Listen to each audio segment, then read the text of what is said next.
A fama dela corre bem longe, né? Como uma profissional excelente, como uma pessoa excelente. E eu fico muito feliz por ter recebido esse convite.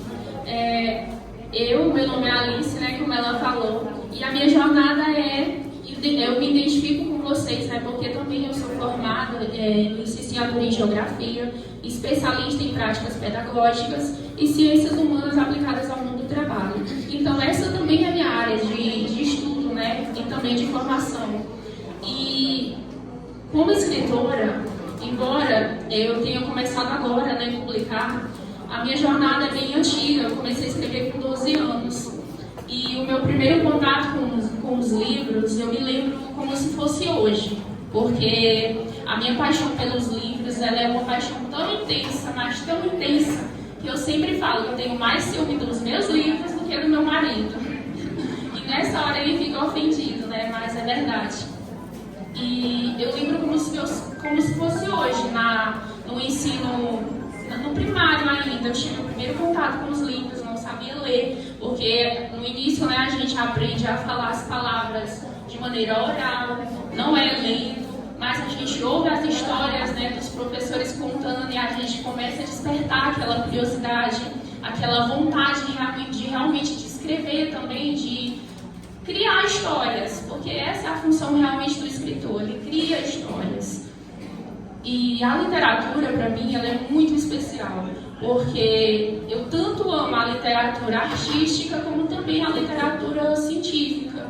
E a gente tem, às vezes, um preconceito, não, por que eu vou amar livros aleatórios? O mangá, que normalmente as crianças gostam muito, né, do mangá, porque tem imagens e também a história. Então, as figurinhas que estão ali presentes despertam a curiosidade daquela criança. E a gente percebe que a porta de entrada para a literatura científica é realmente a literatura artística. E então, vamos quebrar, às vezes, esse preconceito de que a literatura artística não é tão importante assim, porque ela é importante sim. Você pode ler qualquer coisa. Comece lendo o que você gosta e depois você vai desenvolver também um hábito por ler aquilo que realmente é do campo acadêmico, né? É aquele estudo que realmente faz parte da nossa área acadêmica e etc. Então, eu vou falar aqui um pouco sobre a minha jornada como escritora. Eu comecei a escrever com 12 anos, que é o tempo que eu consigo lembrar, só que eu não consigo lembrar da minha vida antes da escrita. Eu sempre gostei de escrever, eu sempre gostei de ler. Primeiramente, o amor pelos livros e logo depois o amor pela escrita criativa. E quando eu escrevi esse livro, eu tinha em mente, porque eu tive uma proposta de 2 editoras. Só que as editoras têm um porém, ela não dá liberdade para o autor produzir. E quando eu escrevi esse livro, eu realmente estava passando por um processo bem delicado. Estava passando por um período depressivo, ansioso. E nessa época eu estava num período em que eu não queria mais escrever. Tinha parado realmente de escrever. E quando eu passei por todo esse processo, né, de depressão, ansiedade, eu voltei a escrever. E eu confesso que a escrita criativa, ela é um mecanismo assim, essencial. Se você não é um tipo de pessoa que consegue desabafar, conversar com qualquer pessoa, externalizar, escreva. Porque quando você coloca no papel, você tem mais clareza sobre os seus sentimentos, sobre suas emoções, sobre quem de fato você é. Você desenvolve um autoconhecimento ali. E esse livro, ele tem... por que eu não decidi publicar com a editora? Justamente por conta que eles não dão a liberdade para o autor. E esse livro, especificamente, porque eu não tenho só ele, mas esse livro em específico, ele é o livro mais verdadeiro que eu já escrevi. Porque eu também estou escrevendo outros e brevemente vou publicar eles também, talvez com a editora dessa vez. Mas esse aqui eu não queria publicar com a editora, porque eu queria que fosse exatamente a verdade do meu coração sendo publicado. E esse livro, Os Olhos da Borboleta, a gente vê que tem uma mulher com uma borboleta nos olhos. Essa imagem ela é muito simbólica, porque a gente tem essa personagem, a protagonista, que ela está passando por todo um período ali de perda de identidade, passando por um conflito realmente, né, mental, psicológico. Então ela é uma personagem que vive um monólogo interno muito intenso. Então ela tem esse diálogo interno muito intenso. E quando vários fatores tem realmente essa perda de identidade. E é a imagem desse homem atrás. As pessoas vão dizer, então é um relacionamento, é algo romântico. Não, não é. Essa imagem do homem atrás também ela é muito simbólica, porque ela representa justamente essa perda de identidade da personagem. E esse homem que vocês estão vendo atrás é ela projetada. Então ela começa a criar a imagem de várias pessoas e que se funde uma só pessoa na mente dela. E essa pessoa é o narciso dela interno ganhando vida. Porque, na verdade, o que ela está vivendo, que ela acha que é um sentimento, algo verdadeiro e tudo mais, na verdade é só uma projeção daquilo que ela realmente quer encontrar. Então, esse personagem ganha forma e ganha vida.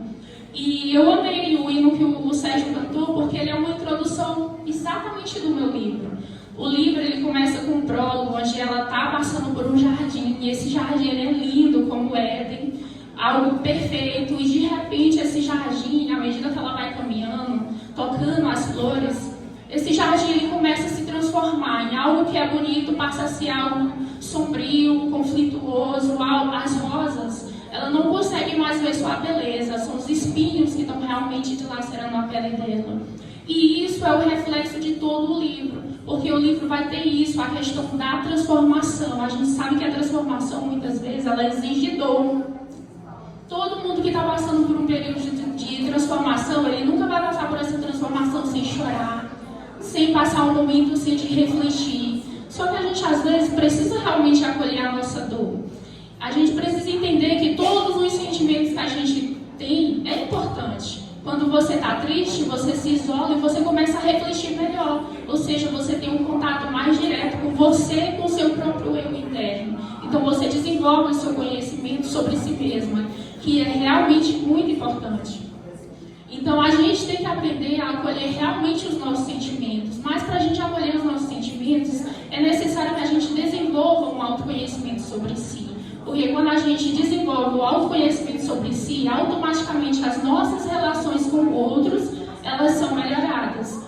Então, o hino que o Sérgio estava cantando, eu estava todo o tempo lembrando do prólogo realmente do meu livro, que é isso. É um prólogo muito simbólico, mas eu garanto para vocês que é só o prólogo que tem essa simbologia. O restante do livro é realmente a história sendo contada.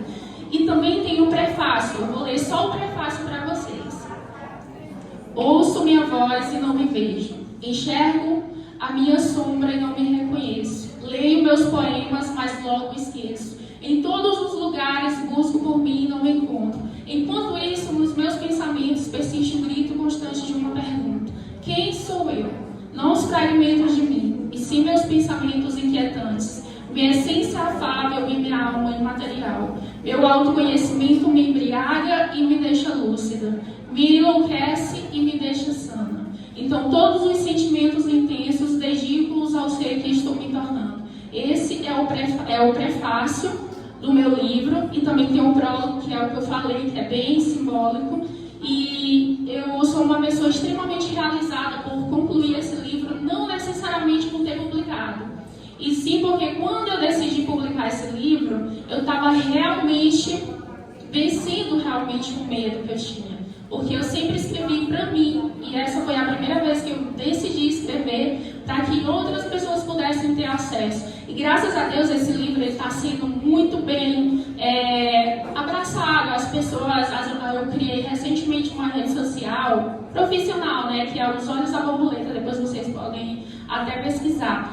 E rapidamente esse perfil ele cresceu e as pessoas comentam sobre o livro, estão gostando do livro, e para mim é uma honra, eu me sinto realmente privilegiada por ter realmente escrevido esse livro, por ter colocado nele uma identidade artística também, mas também como ser humano, e ele ter sido tão bem acolhido assim. Então eu me sinto honrada demais quando eu recebo um feedback e as pessoas gostando e elogiando. E eu agradeço, gente, a atenção de vocês. Fico feliz. Vocês são profissionais que lidam com crianças, que lidam com pessoas que crescerão e se tornarão cidadãos, né? Para compor a nossa sociedade, para fazer parte da nossa sociedade. Então, vocês como professores, eu que sou professora, mas só por formação, não pratico, né, a minha profissão. Mas eu reconheço em vocês e vejo em vocês a capacidade de realmente transformar o mundo. Porque o primeiro contato que a criança tem fora de casa é com o professor. O primeiro contato que uma criança tem fora de casa é com o professor. Eu lembro de cada professor que me ensinou como se fosse hoje. Desde o pré, desde a crechinha, eu lembro deles como se fosse hoje. Então eu agradeço a atenção de vocês. Agradeço também por me dar essa oportunidade de falar sobre o meu livro. E agradeço a Betânia, que é uma pessoa muito querida, embora tenha sido esse primeiro contato com ela, eu já ouvia falar sobre ela, que é uma grande profissional, é um grande ser humano. Tem o Sérgio também, que é uma pessoa maravilhosa, estudei com ele. Ele é uma pessoa incrível. Tem o nosso amigo lá da frente, que acolheu todo mundo, conheço ele, é uma pessoa maravilhosa. E agradeço a todos vocês, porque eu vi que em todo momento vocês estavam prestando atenção. Muito obrigada, gente.